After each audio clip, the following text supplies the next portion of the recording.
Okay, so for the next module in week 2, I'm open to module number 4. And in this module, we're going to be covering chapter 5, learning. Now, I just want to make sure you all are aware that we are skipping order here a little bit. So chapter 4, which is consciousness, is being skipped until later. We're going to cover it just in a different order. We're going to go ahead and cover chapter 5, learning, this week. I just prefer this order a little bit more. When you open up an intro psych textbook, everybody has their preferences, and people tend to put different order to things, and this is just how I like to do it.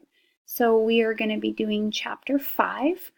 So make sure that you listen fully to this podcast and check out the tips for this chapter. Here is your to-do list for the module. Chapter 5, objectives. And basically, learning breaks down into, I like to think of it 3 main areas. There are lots of different parts to learning, but we're going to be focusing on kind of 3 theorists in this entire process. We're going to be taking a look at Pavlov and the origins of classical conditioning. I think that some of you will already be familiar with this. This is covered a lot in different classes that you might have taken even in high school. But looking at conditioned responses, how do we tend to associate things together? And when we associate things together, how does our brain remember that? So you'll also be taking a look at the contributions of Thorndike and Skinner when we then cover operant conditioning. Operant conditioning plays off of classical conditioning, but is more focused on reinforcement, positive or negative, as well as punishment. How we learn from our behaviors based on past experiences, whereas classical conditioning is more just the brain at an unconscious level associating things with one another such that we remember them that way. So classical conditioning and operant conditioning.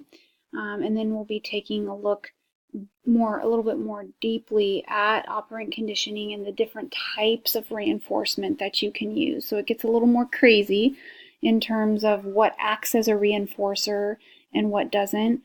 And then the types of reinforcement we can imply based on the outcomes that we want to get. Do we want gradual responses? Do we want the same amount of responses?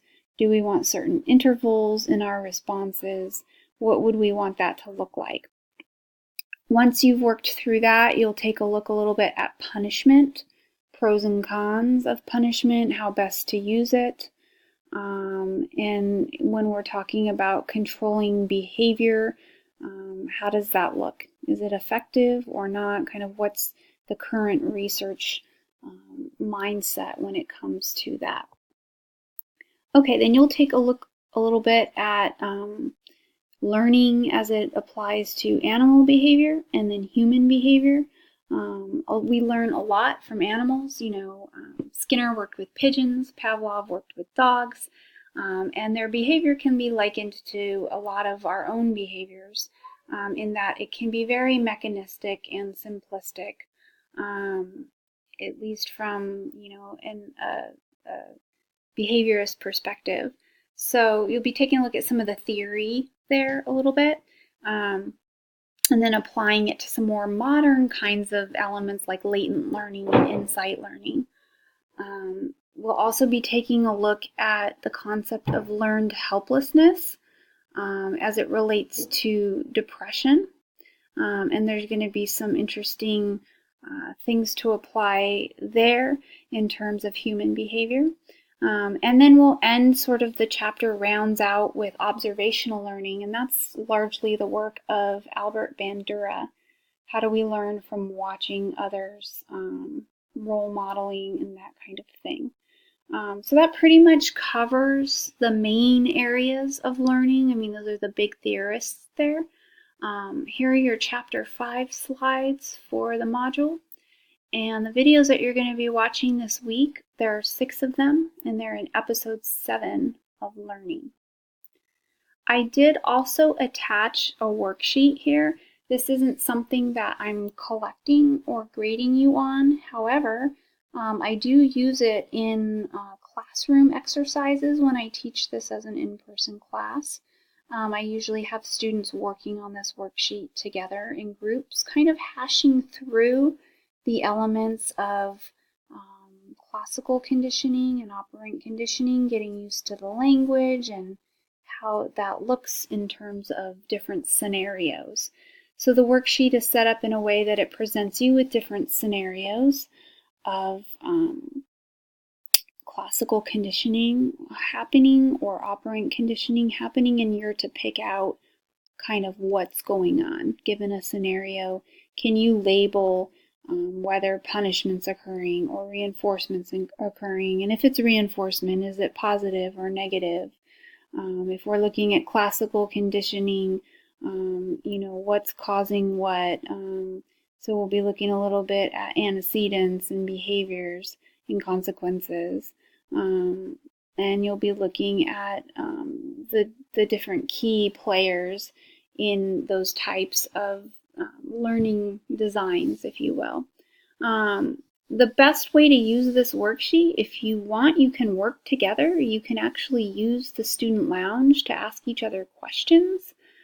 So as you're working through the worksheet, if you get stuck or you're not sure, want to know what other people got, that's what the student lounge is for. So please feel free this week to talk to one another via that avenue, the student lounge, and play around with this before you do the quiz and before you do the test. This would be a great worksheet to make sure that you're understanding all the basic principles of classical and operant conditioning.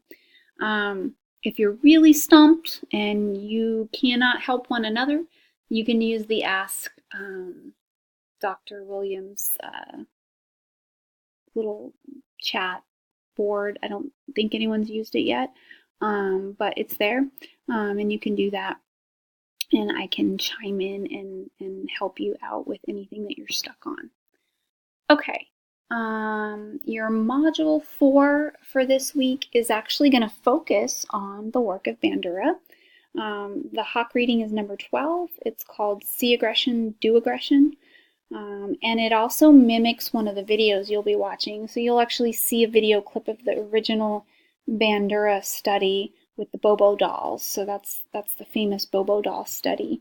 And so this reading is great to do maybe after watching that video. It'd be great for you to get a kind of sense of what the study was about and then dig into the details, which Hawk reading number 12 does. It's Bandura and Ross, actually, two authors. Bandura just gets all the glory. But what I'm wanting to know from you on this discussion is, once you've read through the study, what implications does it have for how adults learn through observation? Because we often think that it's just kids that, see adult behavior and then they want to copy it or mimic it. But really, adults learn through observational learning as well. We never stop watching others. And even as adults, we can take on the tendencies of others, or we can take on the behaviors of others as our own based on what our environment is like. So here I want you to explain how adults might be affected by media violence.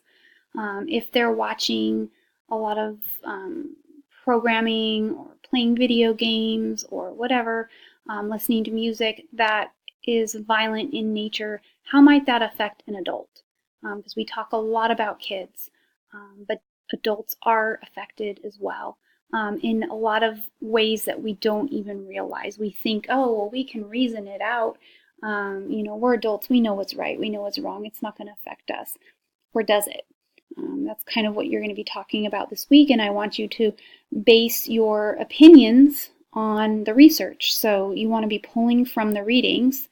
It's fine to have your own opinions and to state those, but you want to also be able to support that so that they're informed opinions and you have some material that can coincide with your viewpoints and points that you're raising in your post. So definitely integrate in the research from the textbooks, the videos, any of the readings that you do is going to be fair game for integration here. And don't forget to cite, right? So that's your discussion for module number 4.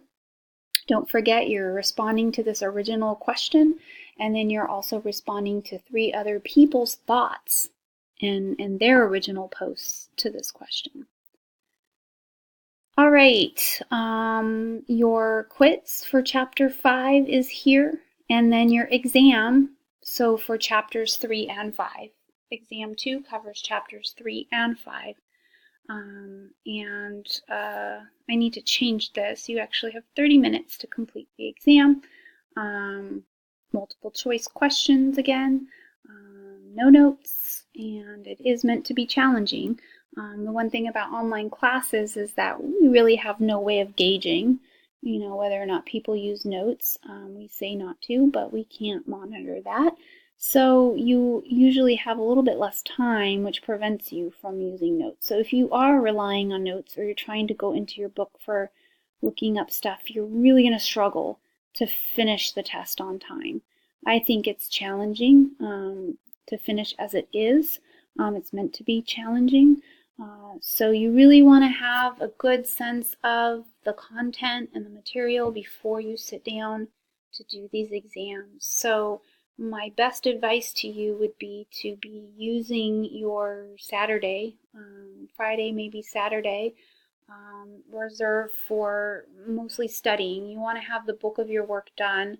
If you're responding to some discussion posts still, that's okay, but you don't really want to be just diving into the readings or the videos come Friday. You want to have that all done. You want to maybe even be on your second go around of reading so that you have plenty of time to digest the material, study any note cards or flashcards that you've made, and feel ready.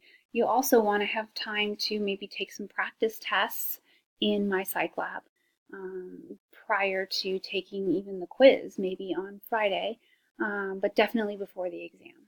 So that would be my advice on how best to use some of those resources that you have at your disposal.